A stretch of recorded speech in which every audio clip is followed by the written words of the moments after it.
Yo, I'm sorry. It's been hella long. Stupid long. And I'm back.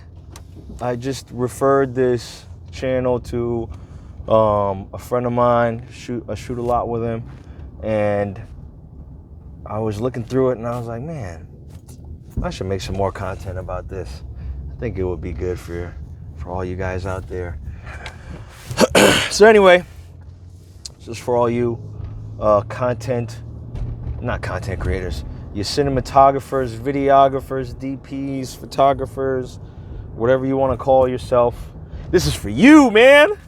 This is for you. So anyway, check this out. You should raise your prices. Man, it's been a while since we last talked. If you look on my channel, it's been some years, okay?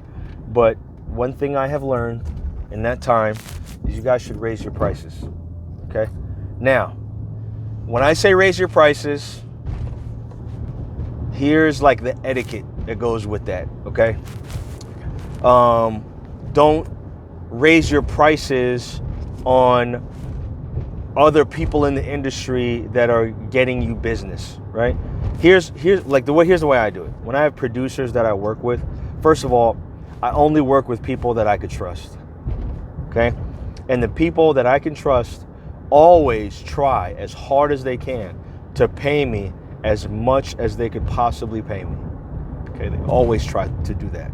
So I don't have to worry about, I gotta haggle this guy for an extra, blah, blah, blah, blah, blah, whatever. I don't gotta do that because the people I work with are people I can trust, and I know that they're gonna pay me as much as they can pay me on each project. And, like where Caravan Film Crews is at right now, it's, it's to be noted that we are doing pretty good, okay? We're doing pretty good. There are some other production companies that are doing way better. There's a lot of them actually that are doing so good. And we're trying to get to that level, but we're doing pretty good. We're doing a lot better than we used to do. And we have a lot more equipment. We're a lot more capable of doing a lot more things in-house, okay? In-house. So, we can light virtually anything. We can film anything. We can do whatever you want, and we can do it to a high degree. And so when I'm working with producers, it's usually producers, when I say producers, I'm mainly talking about people that are putting projects together. They're responsible for getting them funded, the logistics, making sure that, the deliverables are, well managed in terms of their expectations and whatnot. And so these are my folks right here that go out and pitch projects, right? So when they have a capable team that's able to execute and they don't have to worry about that, they know that it's covered. And so, Caravan Film Crews is that production arm that executes on the project. When that's happening, then they focus on the project, like selling and designing the project. What is it that we're going to do? You know what I mean? And they just have to focus on that because they know whatever it is, we've got it covered. And so they go out and they get, pretty good sized projects for us to do. And that way everybody eats pretty good. You know what I mean? Now, if you're not in that scenario, I still think you should raise your prices. I firmly believe that.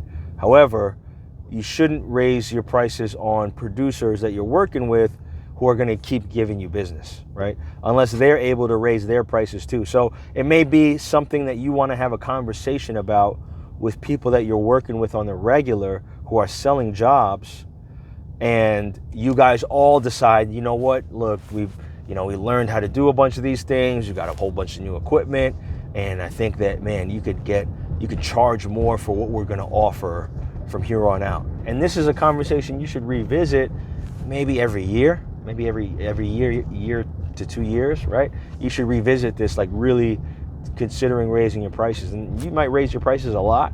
I think a minimum 30%, maybe even a minimum 50%, but a minimum 30 for sure. You got to raise your prices every year probably, right? And it's not just to keep up with inflation, although it could be, right?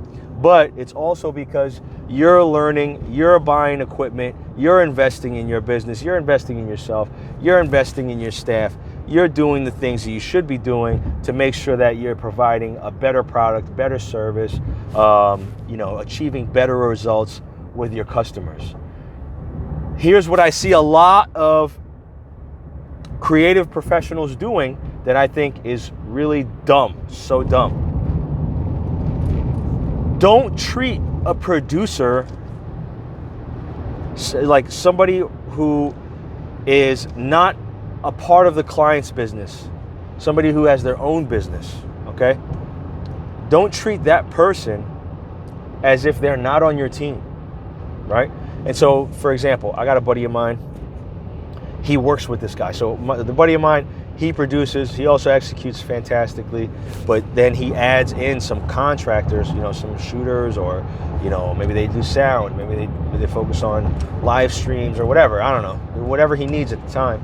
But he brings somebody in, and that person is now part of the overall contract. And so my buddy goes and gets the contract, which is pretty good size for contract, and then he has all these people that he works with, and he has also his company, and everybody eats off that same contract.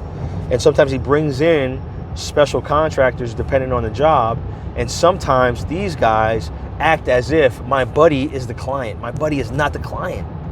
My buddy is a source of more clients out there. And he goes and gets the bag. Like, he makes sure that everybody he works with is paid appropriately. And sometimes these contractors try to treat him like he's the client. He's not the client, bro. You want to really take care of producers, okay? Producers, they are, man, a good one goes to bat for the folks on the team. A good one goes and makes sure that everybody has everything they need, that they're not getting shortchanged on projects, that, they have the tough conversations with the clients. Like, producers are hella dope. You find a good one, man, they are on the team. And it's a symbiotic relationship because, they need folks who can execute well, and you need somebody who can sell the job. You know what I mean?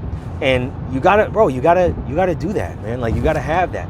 Don't treat the producers, if you have a good one, don't treat them like they're the client and they're some stranger and they're just gonna be a one-off, one and done. Yeah, I need this and I need this and I need this and I need this. And if you don't have it, I'm not gonna do it. And you better pay my top tier price and Bro, that's not the conversation I have with producers. Oh no, oh man. With producers, I'm having a conversation of, yo, I'm on the team. What's good? What do you need me to do? 10-4, yes sir, yes ma'am. You know what I mean? Why? Because I know that they have an interest in, getting us all taken care of, man, in a lot of different ways. But, there's a saying, man, when it rains, we all get wet. When it rains, we all get wet. So they get a bigger bag, we all get a bigger bag. You know what I mean? Like that, when you have a good relationship with producers, that's the kind of approach that they have to, executing on projects, okay? They want to make sure everybody's good. Everybody's good, right? And so don't make that mistake, man. Don't do the thing where you raise your prices and so automatically right off the bat, when you talk to a producer, you're like, yeah, the price is this now. Don't do that, man. Talk to the producer, say, hey, producer, I'm raising my prices, right? What is that going to do for us, for our relationship? What do you feel? How do you feel about raising your prices? You know what I mean? Or, this is, hey, producer, this is what I would like to be paid on jobs. Do you think we could swing that? How soon can we start to implement that pay structure? Blah, blah, blah. It's a conversation. Why? Because they're on your team, bro. They're on your team. You're on their team. You're working together. You know what I mean? A lot of guys out there I see, they don't do that, man. They don't do that. Everybody, and I can tell, like, if somebody is on the team or not. Like, our conversation about money is different. Not that I like, and you could ask anybody that works with me. You know, you go on the Instagram, Caravan Film Cruise, you go and find whoever we work with, ask anybody that works with me. I try to pay you more than what you even ask for.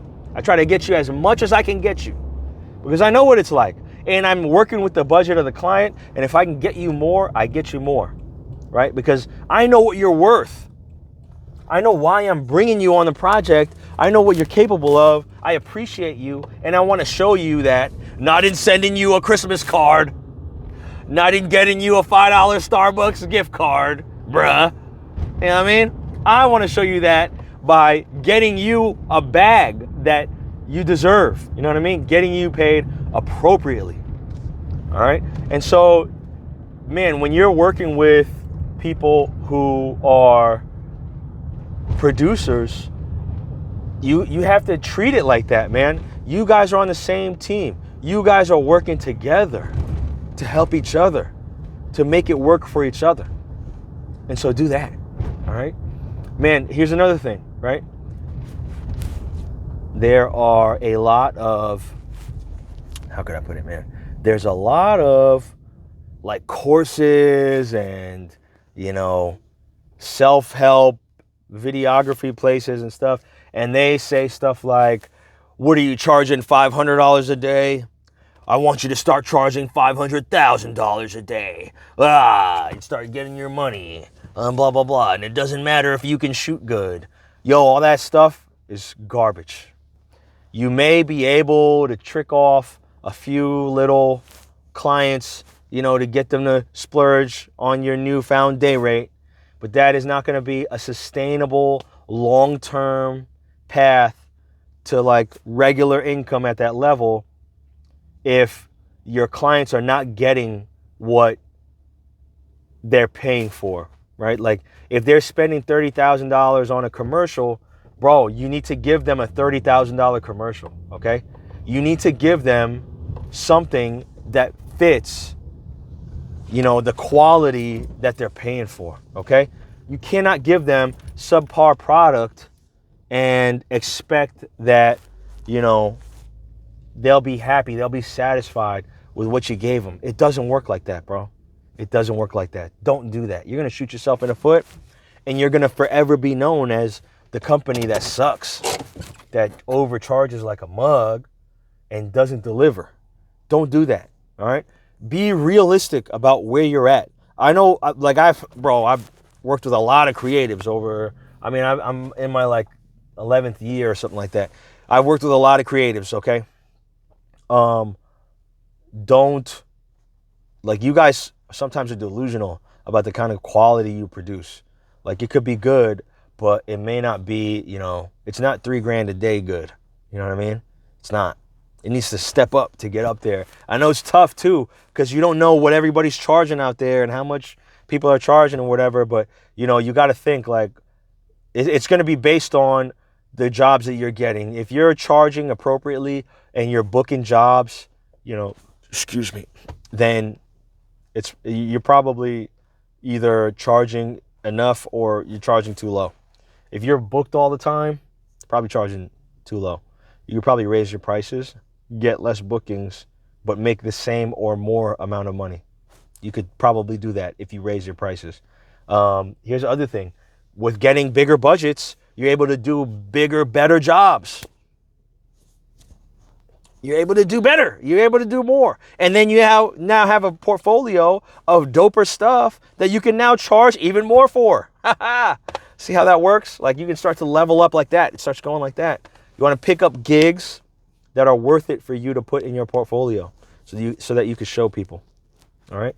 And, you know, really think about the way that you want to do this. Remember, this is not a sprint, it's a marathon. Everybody's worried about, you know, oh, I want to hit $100,000 a year next year, you know? And that's cool. Like it's good to set that goal, and if you could hit that goal, great, right? But can you hit that goal and then stay there and then build? Like if you're making $10,000 this year and you want to go to $100,000, not saying it's not possible, but don't work your face off for $100,000 this year and then be so burnt out that you go to 60 the next year or 50. Like, yeah, it's better than 10 for sure. It is. You know what I mean? But you know, maybe it was in a way that you couldn't sustain it. Maybe because your portfolio, maybe because you typically sell 10 gigs a year at $1,000 a pop because your quality fits that bill. But, you know, for you to hit 100, you think, oh, well, I'm just going to sell 100 gigs at $1,000 a pop. And so now you did 100 videos this year where you shot and edited them and you're burnt out. You know what I mean? That, like, in the grand scheme of things, that's 3.6 days per video for 100 videos in a year. And I did 100 projects in a year. So you're talking to somebody that's done 100, 110, 120 projects in a year. I've done it. I'm not saying it's not possible. I've done it. But man, it's a lot of work. You're talking about 3.6 days, you know, for each. That's a shoot and an edit and a deliver and revision, you know what I mean, per video. Not to mention selling, not to mention, you know, closing and chasing down clients, chasing down money, you know, and that's why you really should try to get paid up front if you can, but that's a whole nother thing. But yeah, man, be realistic and think long-term and play the long game. Okay. But man, if you can stomach, you know, maybe let's say, you know, you got your degree, you went and got your job, you're making like 80, 100, 120 grand a year, whatever it is that you're pulling down, but you're miserable, you really want to shoot full time and do video, do photos, bro, bite the bullet, make less than whatever you're making now for a year, 2 years, 3 years, 4 years, 5 years, and then make more than you ever were going to make at your job. All right, grow and scale your business in a healthy way to where it continues to scale. And so, you know, you have, let's say you started out at $50,000 a year at your job, and 10 years later you're making 100 grand, which is like a realistic trajectory. Maybe on a fast, on a fast track for that, you know, maybe you hit 75 in 3, you know what I mean? Or, you know, you hitting 100 in 6, you know what I'm saying? And you started out at 50, you know, that's pretty fast, doing it pretty fast at a job, okay? And if you're doing that, kudos to you. But let's say you started a business and you started making 10 grand a year, right? And then you just kept improving and hustling and building it up. And you went from 10 grand to 100 grand and it took you 5 years, right? That's a pretty good scale. But imagine if you kept that same drive and you kept learning, you kept tweaking, you kept doing stuff, you kept improving, you kept networking, you kept pleasing producers and making sure that you're delivering for their clients and making them look good. And you're a real easy person to work with and you're a pleasure to be with on set, you and your whole crew, you know, 5 years from there, where are you going to be? Where are all you guys going to be? You're all the producers and everybody, all the clients that are, you know, using your services to boost their business. You know what I mean? And now you guys got kids and your kids are coming up and they're taking over the business and your kids know their kids and everybody's working together. Imagine what that business is like in 30 years, 50 years, 80 years, 100 years. How much money is it going to be making? You know what I mean? You do that at your job. See where it ends. It ends at some point. You know what I mean? You get fired. You can't pass that job down to your kids or anything. You know what I mean? And then, you know, you're only going to scale so much at your job, dude. Like, it's only going to be so much realistic growth. But, you know, working your own business, if you love it, if you do a great job, if you charge appropriately, if you're easy to work with, if, you know, everybody's real satisfied, including yourself, then it's not crazy for you to be going from 4 figures to 5 figures to 6 to 7. You know what I mean? You're doing really good and you got your sights set real high. 8 figures is not crazy for a business that's doing well, that has momentum. You know what I mean? That's been in business 10, 15 years, 20 years. You know what I mean? Man, there's a pizza shop back where I'm from in Jersey, Dumont, New Jersey. Bro, they're doing 7 figures. You know what I mean? They're doing 6 figures a month. They're selling pizza. You know what I mean? Out of a little place. It's not even that big of a place. And it's a little town too. It's not even a big city like that. You know what I mean? It's only like 30,000 people in the town. You know what I mean? Come on. And they're competing with other pizza places in town. Everybody's doing good. You know what I mean? So, you know, and so we started out with, you know, raising prices, but raising prices to do what? Like, at the end of the day, what are you doing this for? You're doing this you know, for a hobby, all right, fine. You're doing this for a legacy, it's different. You know what I mean? Are you doing it for a side hustle? It's a little bit different. You know what I mean? But if this is something you want to do full time, bro, since my last video on this channel, we've done a lot better. We've been growing pretty good. You know what I mean? So yeah, man, that's my 2 cents. Hope it was worth it. Hope you found value in it. I love you. I hope everything's going well. I hope your business is fantastic. I hope you're shooting the best stuff you ever shot this year, tomorrow, yesterday, whatever. And everything is going well for you. I love you. Be safe. Peace.